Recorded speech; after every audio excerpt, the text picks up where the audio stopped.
സംസ്ഥാന ജൈവവൈവിധ്യ ബോർഡ് ഇടുക്കി ദേവികുളം ബ്ലോക്കിൽ ഉൾപ്പെടുന്ന ഗ്രാമപഞ്ചായത്ത് BMC-കൾക്കായി ജനകീയ ജൈവവൈവിധ്യ രജിസ്റ്റർ തയ്യാറാക്കൽ പരിശീലന പരിപാടി സംഘടിപ്പിച്ചു.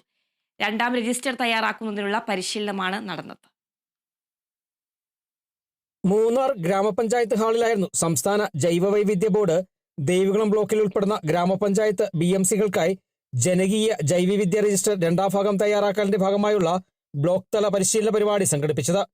പരിശീലന പരിപാടിയിൽ കേരള സംസ്ഥാന ജൈവവൈവിധ്യ board chairman doctor N. Anilkumar അധ്യക്ഷത വഹിച്ചു. ദേവികുളം ബ്ലോക്ക് പഞ്ചായത്ത് പ്രസിഡന്റ് ജിഷ ദിലീപ് പരിപാടി ഉദ്ഘാടനം ചെയ്തു. സംസ്ഥാന ജൈവവൈവിധ്യ board member secretary doctor V. Balakrishnan ആമുഖ പ്രഭാഷണം നടത്തി. സംസ്ഥാന ജൈവവൈവിധ്യ board chairman, member secretary, principal, scientific officer doctor Vimalkumar CS, senior research officer doctor Baijulal എന്നിവർ വിവിധ ക്ലാസുകൾ കൈകാര്യം ചെയ്തു. മൂന്നാർ ഗ്രാമപഞ്ചായത്ത് BMC കൺവീനർ R. മോഹൻ സ്വാഗതവും ജൈവവൈവിധ്യ ബോർഡ് ഇടുക്കി ജില്ലാ കോർഡിനേറ്റർ അശ്വതി VS നന്ദിയും പറഞ്ഞു.